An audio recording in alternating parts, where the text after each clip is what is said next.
So as far as that record, like Skrr Skrr and like my expectations of how it was gonna do, man, I knew it. I knew it like from the first time I sang the hook for it before it was even on wax that it was gonna be big. To the point where I wasn't even gonna keep the record. I was gonna sell it. I was gonna give it to somebody else. It's a funny story that goes along with that. So at the time, I was working at the Apple store as a technician, and I was at work. My producer, who's also he also worked at the record store. My DJ, at Apple. My DJ also worked at Apple. So we all collectively together at the same spot. So I walk in. I think it was like, I don't know.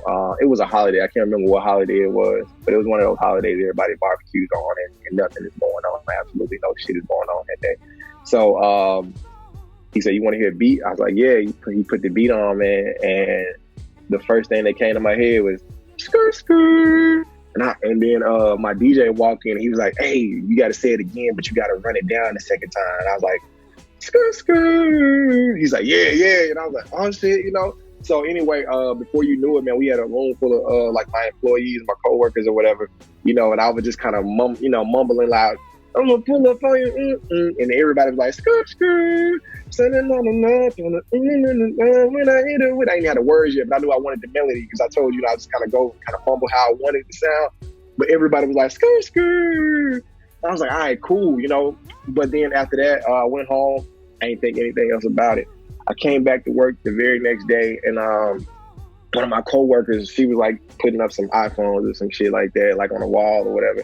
And she was like, Skrr Skrr. She was humming it to herself, and I was like, damn, she's still singing this shit. She didn't even know I was there. So I was like, well, damn, maybe I really need to like make this a song, because like, we do that all the time, I be with my producer, man. We probably come up with like 1,000 records that'll never see the light of day just from having fun, which I should probably just start putting them on wax. But anyway, I went home right after that, man. I went ahead and wrote the song out, recorded it. I sent it to my manager, and I was like, yeah, you know what? I think I want to like sell this Ty Dolla $ign or Chris Brown. Like I can really hear them like killing this record.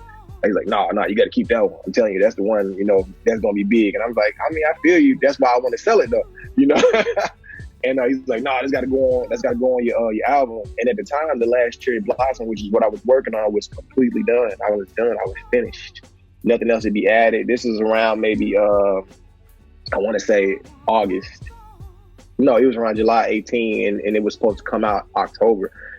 Skrr Skrr was the absolutely last record to be added at the very last minute. Everything had already been like mastered at this point, but decided to add it in, man. And even at that point, I was like, man, this record is gonna be big. And at the time too, I didn't even know. Like, I was like, do I want this record to be big? Because it's typically not the type of record that I would make, But it was a fun record. But it happened, But I kind of knew, man. Like, I even wrote it down. Like, I'm real big on affirmation, speaking things into existence. And I wrote down, like, in my notes, I was like, this record is going to change my life. This is the date. This is the time, just so I can remind myself of when I first said it. And it happened, like, in a matter of weeks later. So with, like, the power of social media and content, I think that's super duper important. Just because it's a way, it's an outlet that'll let you touch people. This is a perfect example right now. We're not supposed to leave the crib. You can't go anywhere. You can't hit the road. You can't do shows. You can't go out and shake hands and whatnot. Social media is your best friend right now.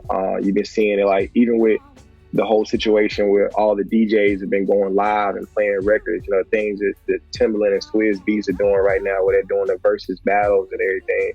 It's a dope platform for you to still get out there, gain fans, still feed the fans great content, and still stay relevant. Man, I would say even back when MySpace was popping, that's when I figured, like, this is gonna be big, man. Like, I would say, and I don't think he gives a lot of credit for it, but like the first time I noticed, like, what, I need to try to like utilize this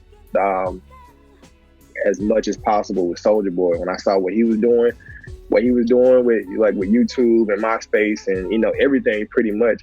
I was like, yeah, I need to grab hold of that. So my first thing was YouTube, and we were going viral every other month, on something, and that was kind of my thing. Now I will say that I did get lost in the internet sense as far as I wasn't getting in front of people as much as I should have been. So you got to be careful with it that way too. It's a great tool, but you also you got to remember that doing shows and actually getting out in front of people, because people remember that. They remember you, your energy, and your personality more so than just seeing you on the internet all the time. But as of right now, it's perfect. Make sure you use that platform.